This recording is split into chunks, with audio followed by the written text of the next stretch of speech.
pretendían desarmar a Venezuela. Nosotros estamos obligados a defendernos, una obligación a defender nuestro país de cualquier amenaza. El nuevo plan de estrategia de defensa brasileño supone un rearmado de liderazgos y alianzas. Los recientes descubrimientos de depósitos masivos de petróleo le hicieron revisar sus políticas militares y volver a calcular su ventana de oportunidad geopolítica. Brasil dio el primer paso junto con Francia. En un acuerdo firmado en febrero por Lula da Silva y Nicolás Sarkozy, el país europeo se convertirá en el principal proveedor de recursos para la Marina brasileña.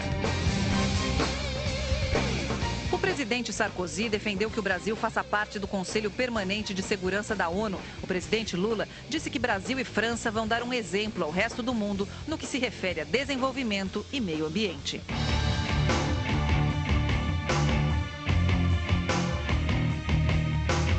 El 23 de marzo, en la cumbre constitutiva de la Unión de Naciones Sudamericanas, Brasil sentó las bases para la creación de un organismo mirado con recelo por los Estados Unidos, el Consejo Sudamericano de Defensa. Lula da Silva quiere posicionarse como cabeza del proyecto y sabe que el crecimiento militar debe ir acompañado de un crecimiento industrial. Chile y Colombia continúan liderando el gasto en defensa con respecto al PBI, pero Brasil duplicó su gasto en el último año cuando Bachelet y Uribe solo modificaron levemente sus partidas. El presidente de la Federación Rusa, Dmitry Medvedev, se sumó al plan brasileño de defensa y en su visita al país firmó varios acuerdos de cooperación bélica y comercial. El primero consiste en un contrato para la compra de 12 helicópteros rusos de ataque Mi-35 a un costo de $300 millones. La crisis económica mundial asignó un nuevo rol a países emergentes como Brasil, proveedores de alimentos, pero también de industria pesada.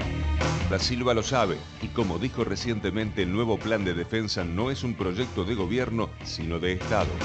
Se a China fortaleceu o mercado interno, Brasil fortaleceu o mercado interno, Índia fortaleceu o mercado interno e outros países emergentes fortaleceu o seu mercado interno, nós temos uma contribuição a dar a essa crise que está acontecendo no chamado mundo desenvolvido.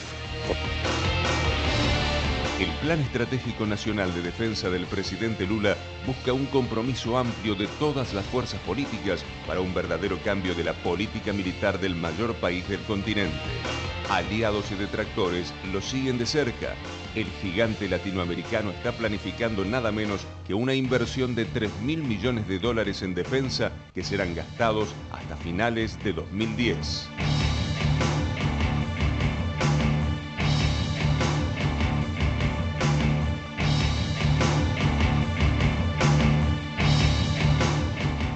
Bueno, para comenzar, Fabián, ¿en qué consiste este plan estratégico de defensa de Brasil? ¿Qué país se está imaginando Lula y cuáles son los objetivos que va a tener que lograr el secretario Nelson Jobim? A ver, primero, para entender Brasil, como dice una gran maestra que es Mónica Hirst, Brasil es un país ballena, es un país lento. A diferencia de nosotros, que podríamos ser un país delfín o monito tití, digamos, como uno se imagina que podemos dar cabriolas impensadas de un momento a otro. Por lo tanto, Brasil tiene una política que tiene ventajas y desventajas. Ser conservador, ser lento en muchas cosas es bueno y a veces es malo, porque entre otras cosas es malo para revertir una larga historia de pobreza o de racismo, ¿no? O de problemas estructurales, bueno. Pero también es bueno porque da cierta coherencia. Por lo tanto, una de las cosas que uno tiene que hacer cuando mira a Brasil es mirar menos los gobiernos y más el Estado. Nosotros como argentinos estamos muy acostumbrados a fanatizarnos para bien o para mal, para defender o para atacar gobiernos. La vida o muerte en Argentina se juega en los gobiernos, ¿no? Y ahí vienen las discontinuidades, la lógica refundacional, ¿no? Brasil no. Brasil hay mucha más cuestión de Estado. Por eso, cuidado con esta Lula manía, ¿no? Lula ha agregado aptitudes propias, un carisma poco visto, cuestiones innovadoras, su propio origen social le da un pedigree importante para hacer ciertas cosas, pero lo que hay que mirar son las políticas, las continuidades de Brasil. Por eso, mirar más Brasil, más al Estado, más a sus instituciones, además porque las instituciones en Brasil tienen mucha fuerza. Los militares brasileños tienen grandes márgenes de autonomía. Brasil tuvo su primer ministro de Defensa después de la democracia. Brasil se democratizó en el 84, el Ministerio de Defensa se creó 15 años después. Y del año 99, que se creó el ministerio, hasta el 2007, todo ministro de Defensa brasilero civil que se peleaba con uno de los jefes de la fuerza, el que se iba a su casa jubilado, era el ministro, no el jefe del ejército, ¿no? E Itamaraty, la Cancillería, tienen mucha fuerza. Digamos, las instituciones en Brasil, las propias burocracias tienen mucho poder y eso les da continuidades a las políticas. El proyecto de defensa de Brasil es algo que Lula le encomienda al ministro de Defensa Jobim, que creo que es el primer ministro de Defensa en serio que tiene Brasil o que aspira a ejercer como ministro de Defensa, de pensar una política de defensa de mediano y largo plazo para Brasil. En septiembre del año 2007 se le encarga con la orden de entregarlo en septiembre del 2008. En septiembre del 2008 se iba a anunciar y finalmente no se anunció. O sea, ahora se dice que se va a anunciar en diciembre. ¿Por qué? Porque las burocracias son fuertes en Brasil. Y muchas de las ideas, hubo dos personas claves en la planificación. Uno es el ministro de Planificación, que es Mangabeira Unger. Es un ciudadano brasilero-americano, profesor de Harvard, tuvo de alumno Obama, así que ahora está de moda, porque todo el mundo dice fue profesor de Obama en Harvard. Un hombre de un intelecto muy fuerte, con ideas muy progresistas, ¿no? Que la verdad que incorporó un montón de cosas revolucionarias en la defensa. Por ejemplo, que hagan el servicio militar lo hagan todos en Brasil, no importa las clases, no solo los pobres.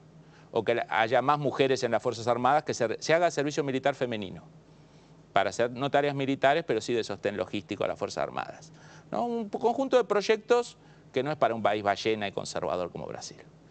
Entonces ahí lo que hay es una interna entre Jobim, que quiere un plan menos innovativo, y Mangabeira Unger, que quiere un plan más innovativo. Desde septiembre hasta hoy, lo que seguramente va a pasar es que Jobim ha dejado que Mangabeira se desgaste con los militares, que no quieren las reformas de él, y lo que se anuncia en diciembre va a ser algo mucho más parecido a lo que quieren los militares, o sea, menos revolucionario, quieren más plata, quieren más previsibilidad futuro, quieren incorporación de medios, pero tampoco quieren hacer nada muy exótico, digamos, ¿no? Y en diciembre lo que se anunciaría era esto, sería un paquete importante de recursos económicos plurianuales, pasar el gasto de defensa actual que tiene Brasil, que es 1.5 del PBI, para que tengan una idea, Chile tiene 4 puntos, Colombia tiene 5 puntos, Argentina, como siempre, 0.9 desde el principio de los 90, vamos a pasarlo de 1.5 a 2.5, que sería un salto importante, ¿no?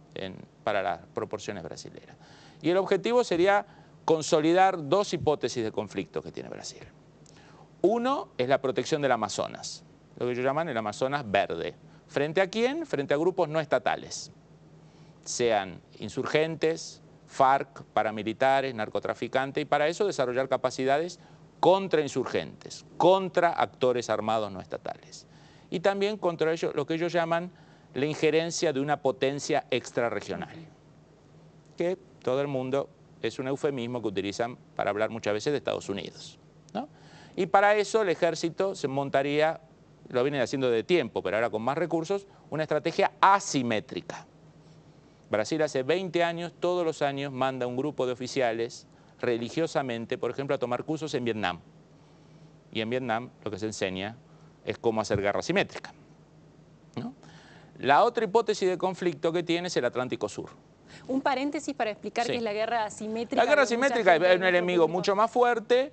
Yo no lo puedo enfrentar convencionalmente porque me destruye, porque tiene superioridad aérea, superioridad tecnológica, lo que bien aprendió Saddam con Estados Unidos, ¿no? Que fue pulverizado en 2 ocasiones. Lo que pasó a Estados Unidos y en Vietnam. ¿No? Y frente a eso se desarrolla lo que se llama las estrategias asimétricas. No enfrentar al enemigo directamente, sino mediante el uso de guerrillas, ¿no? De guerra asimétrica, ¿no? De sabotajes, de terrorismo, ¿no? Que es lo que hizo Vietnam con Francia y después con Estados Unidos en Vietnam, lo que hizo Argelia con Francia, y lo que los grupos iraquíes han hecho con Estados Unidos del 2003 hasta hoy.